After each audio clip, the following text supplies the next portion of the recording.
Salut à tous, petite vidéo en cette période de pré-déconfinement, vidéo qui sera placée dans la playlist confinement, puisque j'estime que pour moi, jusqu'au 2 juin, le pays n'est pas réellement débloqué.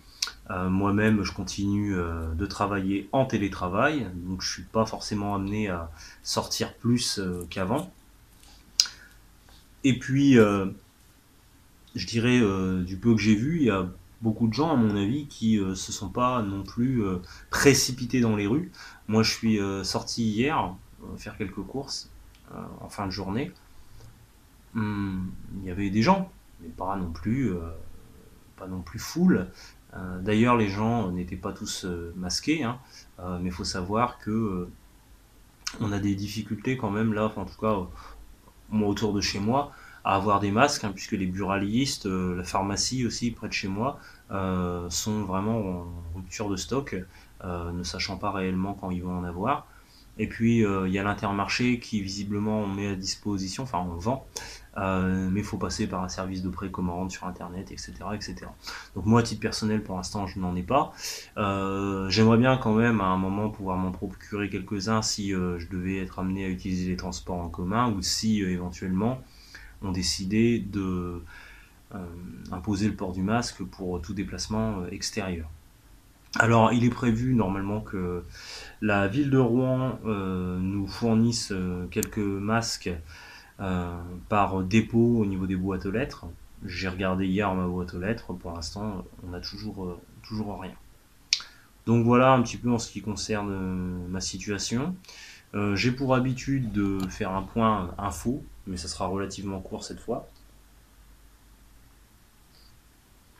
Pour la raison que il n'y a pas grand chose qui s'est réellement passé. Il y a eu beaucoup de constats sur les couacs lundi dans les transports en commun, mais pour moi ça tient de l'évidence. Tout ne pouvait pas marcher comme ça en un rien de temps, alors que c'est une situation nouvelle et puis qu'il y a des lignes qui sont habituellement bondées, quoi. Donc voilà. Et puis après, bon bah sur, je dirais, euh, l'attitude des gens, principalement au bord de Seine, qui prennent l'apéro, etc. Bah, est-ce que c'est des comportements adaptés? Probablement pas. Maintenant, est-ce que c'est étonnant? Probablement pas non plus. Donc, il n'y a pas forcément pour moi matière à en débattre pendant 10 ans et puis à faire des émissions entières sur les plateaux de télé par rapport à ça. On parle pas mal de l'éco en ce moment, donc l'économie au sens de la crise économique qui nous attend. Bon, il y avait eu le rapport de l'Institut Montaigne dont j'avais parlé dans une précédente vidéo qui proposait des solutions qui reposeraient exclusivement, je dirais, sur l'individu lambda et salarié. Voilà. Là, il y a un contre-pied qui arrive avec la proposition de rétablir l'ISF. Bon, pareil, encore une fois, je pense qu'il n'y a pas grand-chose à en dire.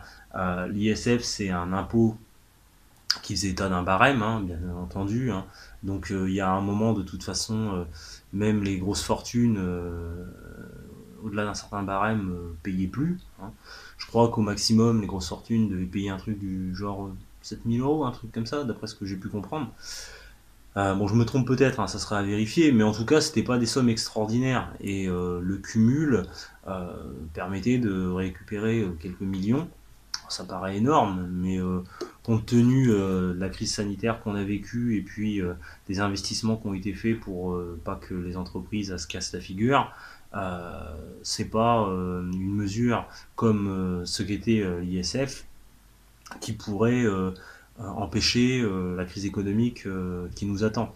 Euh, à moins effectivement d'avoir un dispositif type ISF, mais avec une taxation plus forte. Bon, mais à ce moment-là, ça serait un nouvel impôt, ça serait plus, en tout cas, l'ISF tel qu'il a pu exister.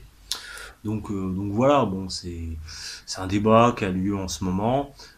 Moi, je pense que si c'était rétabli, ça aurait probablement un effet intéressant pour le politique, qui est un peu comment on pourrait dire, en chute libre au niveau des sondages. On est un des pays qui fait le moins confiance à ces dirigeants en ce moment. Donc oui, ça pourrait avoir un effet positif, de sorte à ce que les gens se disent ah bon bah ça y est, au moins cette fois-ci c'est pas que les plus petits qui vont payer. Donc il y en a qui pourraient prendre cette mesure-là comme quelque chose d'appréciable et ça pourrait faire remonter dans l'opinion publique certaines personnalités politiques. Mais si l'enjeu c'est juste ça, euh, si c'est juste un enjeu, je dirais même pas politique, mais un enjeu politicien et un enjeu quasiment psychologique, euh, c'est bien, mais ça n'a pas un grand intérêt, quoi. Euh, si on met en place un dispositif quel qu'il soit, il faut qu'il ait du sens, là pour le coup, économiquement. Donc, euh, donc voilà un petit peu hein, c'est ce que moi je peux penser par rapport à ces propositions-là. Quoi qu'il en soit, il n'y a pas, à mon avis, d'autres choses à dire concernant la période actuelle, dans la mesure où l'efficacité, je dirais, de la reprise de l'activité et l'évaluation de ce choix de reprise à partir du 11 mai,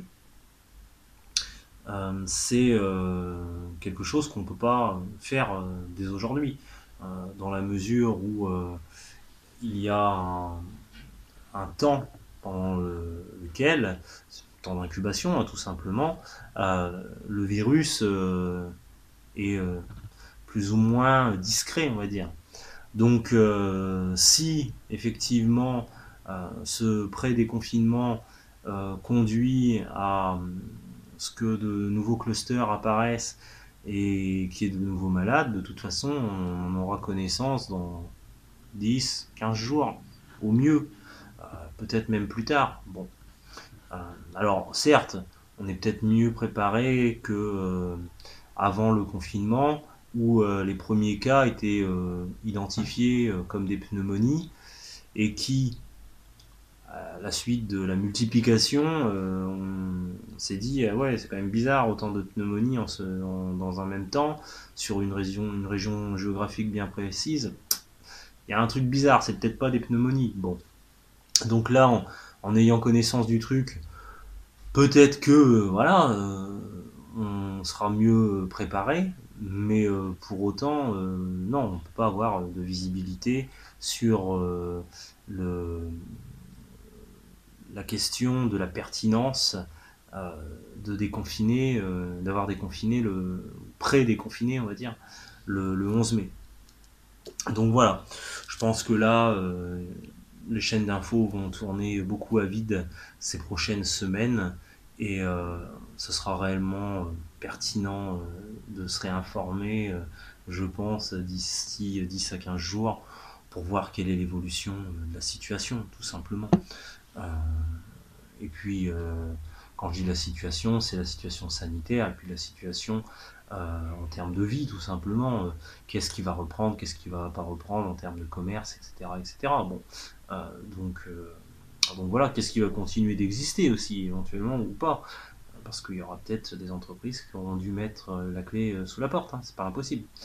Donc voilà. Donc c'était une petite vidéo plus courte que d'habitude, mais bon, je vois pas l'intérêt de m'étaler si il n'y a pas nécessité. Voilà, voilà. Sur ce, bah, si vous avez repris, j'espère que tout se passe bien pour vous. J'espère que vous êtes mis en situation, je dirais, de protection sanitaire dans vos entreprises et dans vos déplacements. Euh, et puis, bah, je vous invite encore une fois, toujours, à prendre soin de vous ainsi que de vos proches. Voilà. D'ici là, je vous dis à bientôt.